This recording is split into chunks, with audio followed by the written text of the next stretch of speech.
The first criticism, we do not believe that the transformation that you guys talk about in the process have any ownership, accountability, and transparency. Actually, ladies and gentlemen, this chart shows the 8-step process that Dato Sri Sabri Cik described earlier on is showing that our process has transparency, it has accountability, and it also have clear ownership. The ownership begins with strategic direction workshop. Step 1.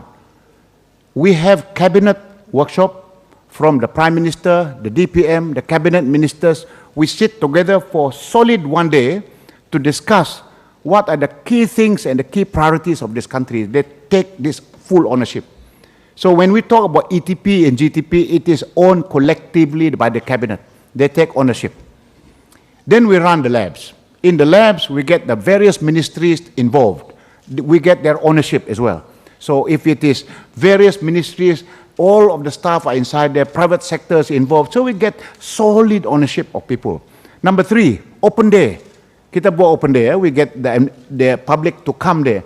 Then we get the ownership from public too, because they are participating in it. They give us their input, what they like about it, what they don't like about it, it's also there.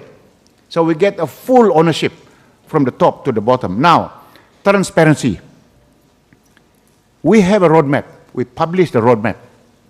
You know, the ETP, it is 601 pages to the hardworking and avid Malaysian readers. How many of you have read the document in full? We know lah. The problem is Malaysians do not read. Because we know that there are not many Malaysians that read it, we have written an executive summary for the lazy Malaysian, 35 pages only. Adakah baca itu? Some have read it. For those who are very, very lazy, we have also put up a 6-minute video. Tak boleh baca apa, boleh juga. Just watch the video. That also the Malaysians don't watch. So, but the point is, we are transparent about it. It tells you exactly what the government is committed to do, precisely in detail. Why do we publish a document so detailed? Because when you publish the document with such detail, you make the government totally pregnant. You know when you're pregnant, the only thing you have to do if you're pregnant is you have to deliver.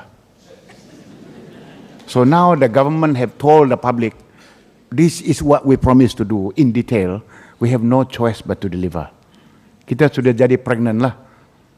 Kita sudah mengandung terlalu besar.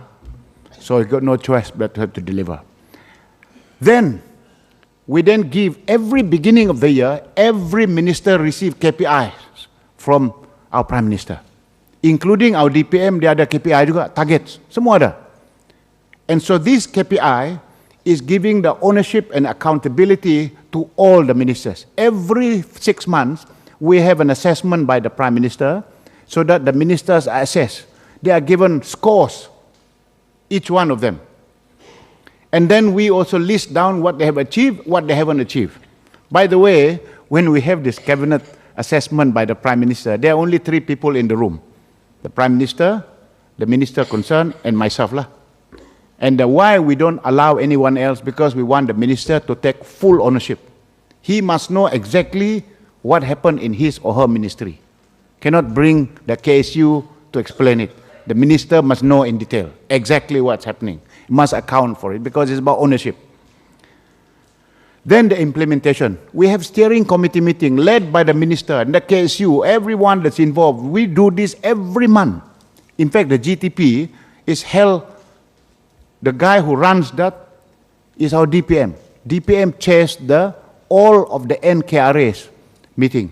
And that is rigorous that we go through it, including the lead minister, so full of accountability.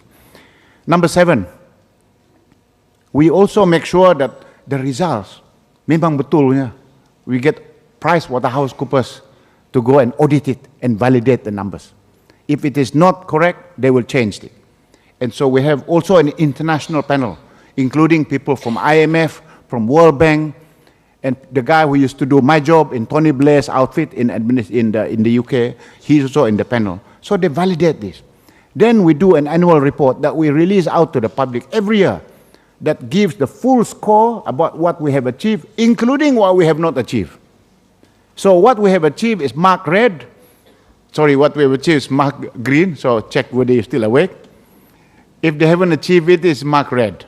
If it's partially achieved, it's yellow. And all the lead ministers, they are the marker. So if you want to know the score of your minister last year, you go to the Pemandu website, you memang tahu dia punya score. I believe we're the only government in the world that is so transparent, so accountable. No government in the world produce an 8-step process and put it out in the public like this. That is why I say, criticism that said that we are not accountable, we don't have ownership, we're not transparent, that is a very unfair criticism.